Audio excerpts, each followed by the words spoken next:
Olá, pessoal. Hoje a gente vai relembrar, fazer uma revisão dos nossos modelos atômicos.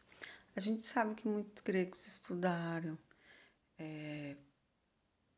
pesquisaram sobre alguns elementos, né? Os quatro principais elementos, que era terra, fogo, ar e água. Então, eles acreditavam que a partir disso surgia tudo, qualquer coisa.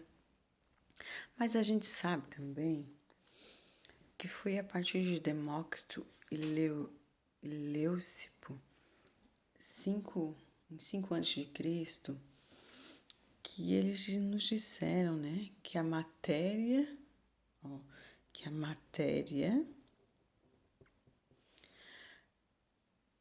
é composta por pequenas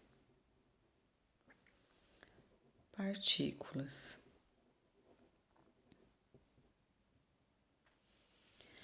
E que essas partículas, elas eram indivisíveis.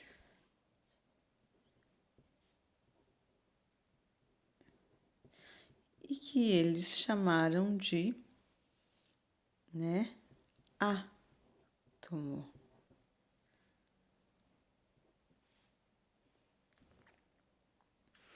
E daí veio Dalton, lá em 1908, e disse que o átomo ele era uma esfera maciça que era indivisível, concordando ainda, né?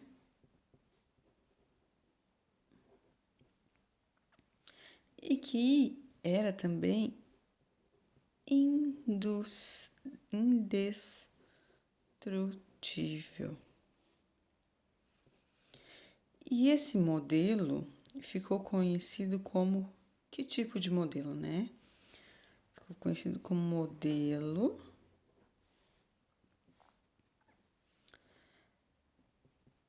bola de bilhar. Uma bola de bilhar, né? Ela é simplesmente redonda, né? Indivisível. Uma esfera totalmente maciça, né? A gente não consegue dividir. Então, essa é a teoria de Dalton. Ele ficou conhecido por essa teoria, pelo seu modelo, né? Ser em forma de bola de bilhar. Depois veio Thomson, em 1897, e disse assim, continuou dizendo, né, que ela era indestrutível, mas que ela era uma esfera, a gente pode dizer que ela era uma esfera com partículas positivas, né?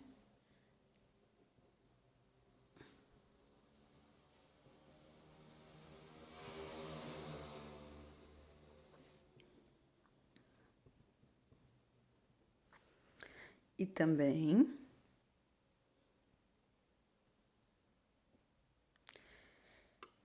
que nessa esfera positiva ela tinha presença de elétrons.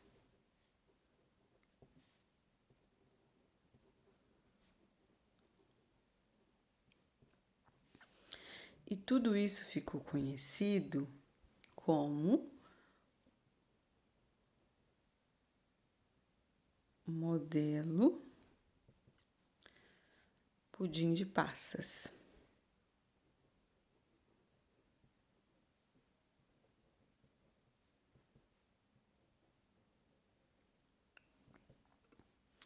Por quê? Porque se ela era uma esfera positiva e se ela continha elétrons, né, que é a carga negativa, ele assimilou como um pudim de passas. Mas aí veio o Rutherford. O que o Rutherford nos fala, né? Rutherford, em 1911, ele nos fala que tem elétrons, né? Ó, elétrons, eles orbitam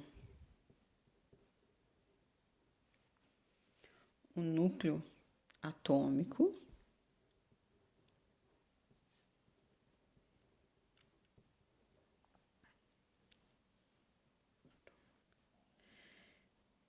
e ainda o átomo, ele continha, o átomo tinha núcleo denso e pequeno.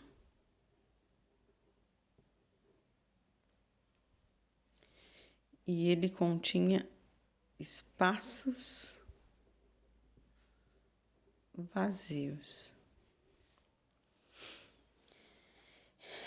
Esse modelo ficou conhecido como modelo planetário ou modelo de sistema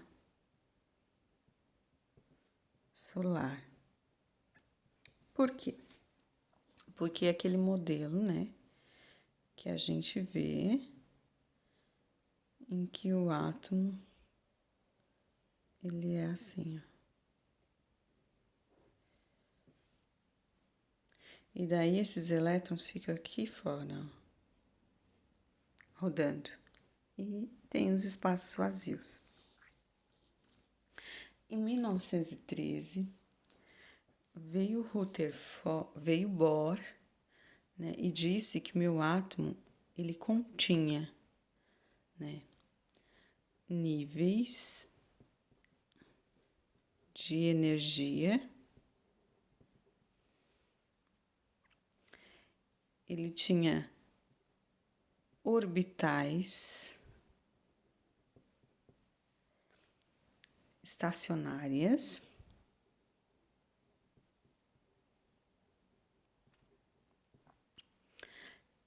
ele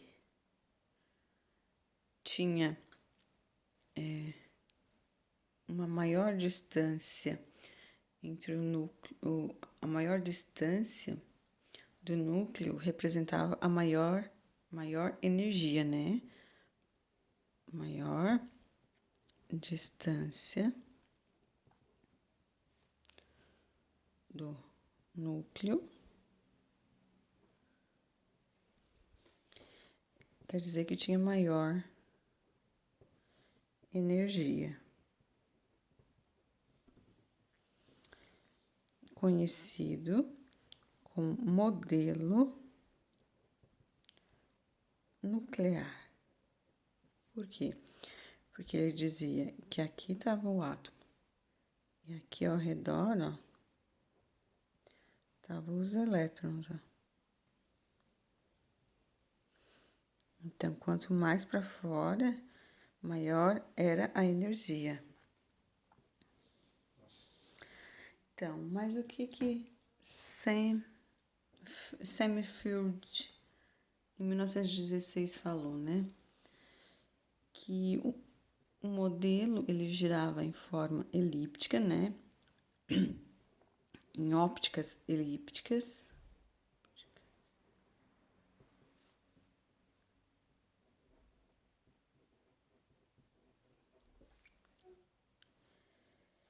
Que esses níveis de energia que Bohr falou aqui, ele disse que ainda eram divididos em subníveis.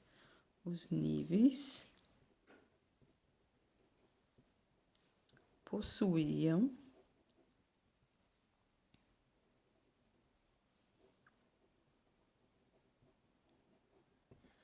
subníveis. E o modelo dele era dessa forma, assim, que é elíptico, né? Então, aqui, ó.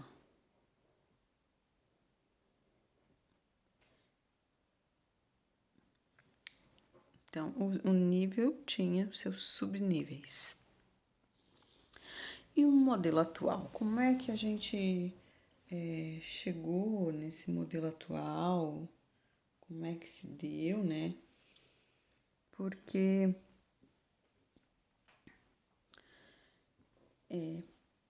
não foi de uma hora para outra, né? Então foi por meio de Broglie, né?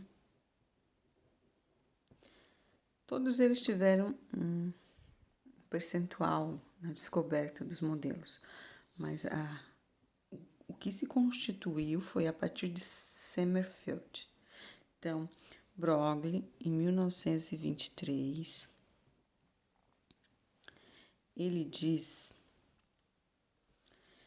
que o elétron é como se fosse uma onda-partícula. Ele diz que é uma onda-partícula, né?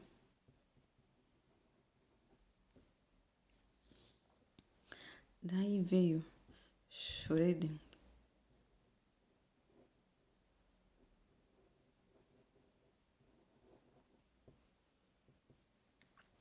em 1926, né?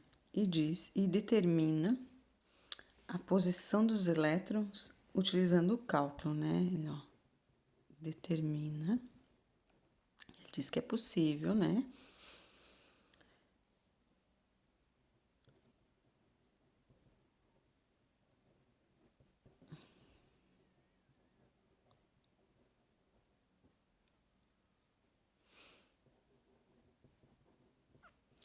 Ele utiliza os cálculos para determinar.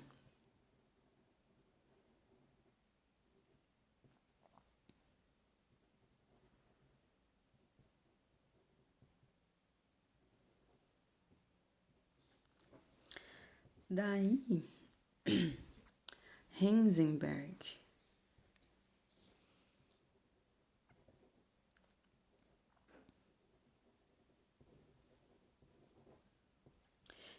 em 1927, logo em seguida, disse que para a gente localizar o elétron, a gente tem que alternar a velocidade ou a posição, criando assim o princípio da incerteza, né?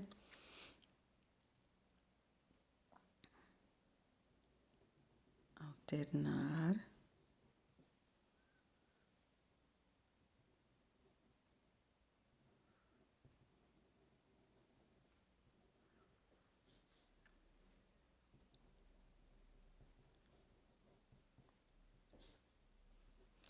e o princípio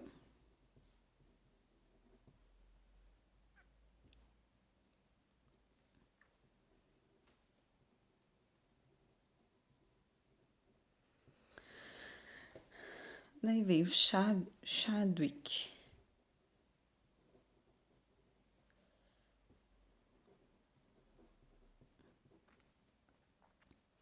em 1932, olha, para a gente parece distante, mas é muito recente, né? Uma descoberta muito recente. A química é uma ciência muito moderna, né? Então, em 1932, ele descobre os nêutrons.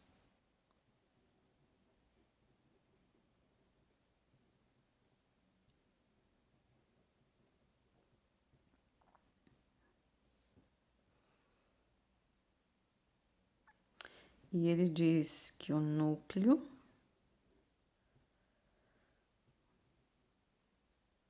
do átomo é muito menor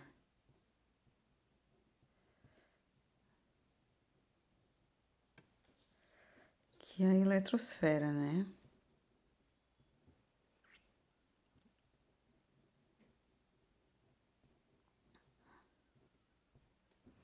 Então, os modelos atômicos vão chegar no modelo que a gente tem hoje, todos eles, né? Então, através de muito estudo, eles não descobriram aleatoriamente, estou estudando a matéria e descobri isso, não. Eles foram fazendo experimentos, né? Muitos experimentos. Quem quiser aprofundar na leitura, só pegar o próprio livro didático, só pesquisar na internet, que vai ter muitas histórias contando como aconteceu essas descobertas, né? Como foi os experimentos, né? Que não foi ao acaso, né? Tudo vem através de um estudo. Daí, com isso, a gente tem os conceitos fundamentais. O que seriam esses conceitos fundamentais, né? Os conceitos fundamentais vai me dizer como é que o meu átomo, né? E ele é composto, né? Qual é o seu número atômico, qual é a sua massa. Então, o meu átomo, ele é assim, né?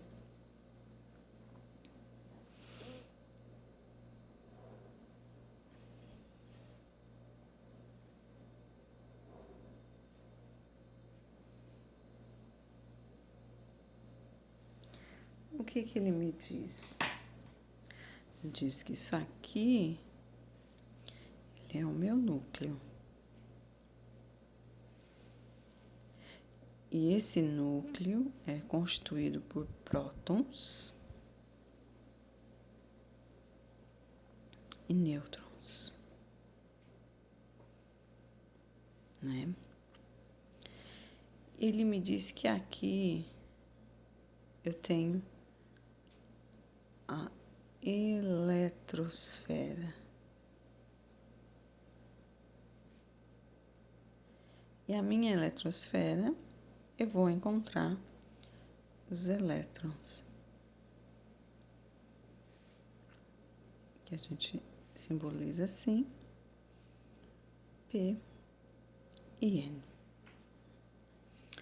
Então, mas eu sei que o meu átomo é dessa forma, tudo, mas onde é o número atômico desse átomo? Então, o número atômico de um átomo,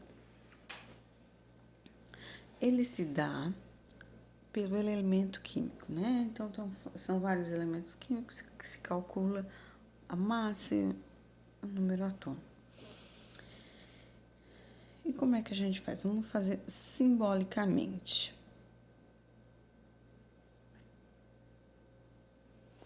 Simbolicamente. Então, em cima e aqui embaixo.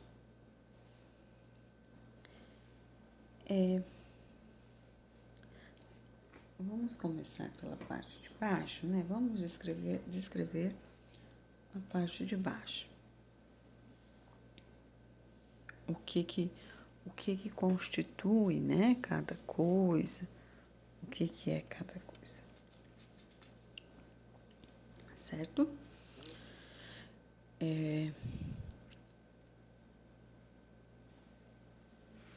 Então, o meu número de massa, ele é o quê? O meu número de massa, ele vai ser a letra A. A letra A é o número de massa. O Z é o meu número atômico. O número de massa vai ser sempre maior que o número atômico. Sempre maior, né? Então, eu vou botar aqui, ó. Sempre maior que Z. E um número atômico, ele também ele é igual ao número de prótons.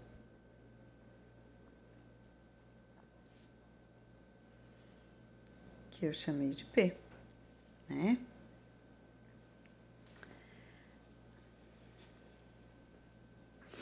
Só que diz que eu tenho os nêutrons, então o símbolo dos nêutrons, né?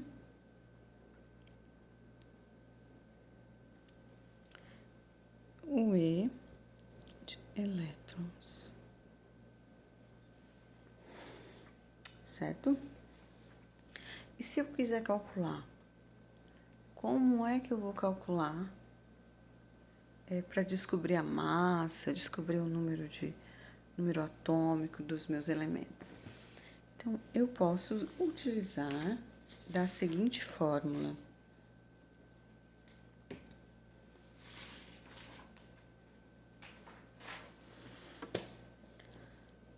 A igual a Z, que pode ser o P, né? Mais o N. Simples, né?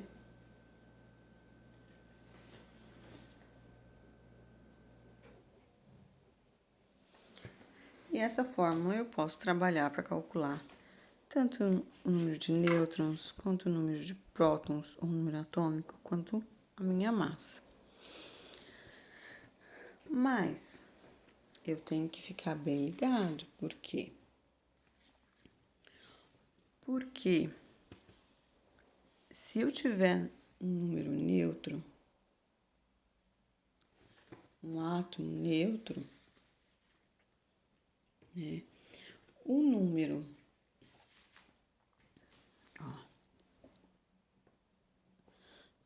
átomo neutro.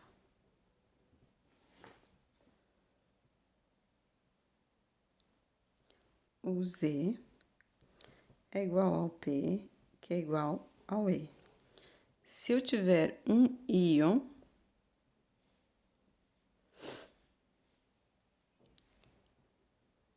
o Z é igual a P, que é diferente dos meus elétrons. Tem que ficar bem ligado nisso. E um íon,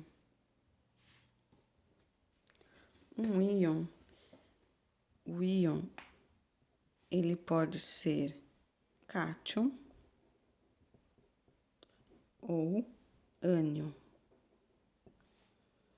O cátion tem carga positiva e o ânion carga negativa. E daí, com isso, eu posso calcular as semelhanças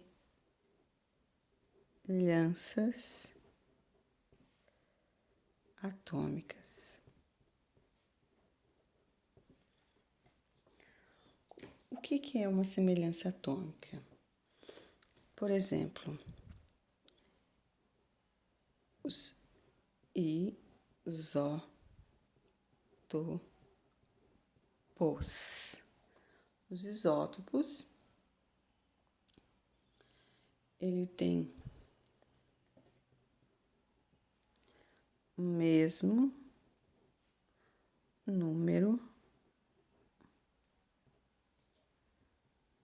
de prótons, que é a mesma coisa que o número atômico, né? Que ele tem o mesmo número atômico. Então, para eu não esquecer isótopos, ó, o P, mesmo número de prótons. Eu tenho depois os isóbaros.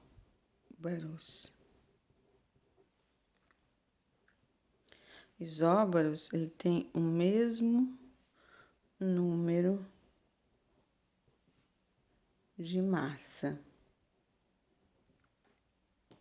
O mesmo número de massa, ó, que o A, isóbaros, para não esquecer. Eu tenho que encontrar o A. E se eu tiver isótonos,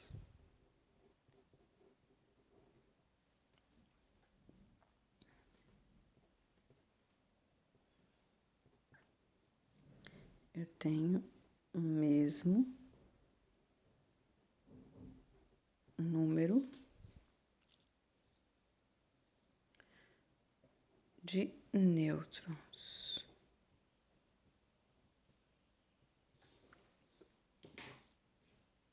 Ó, o N. Tem essa. E eu ainda tenho os isoeletrônicos,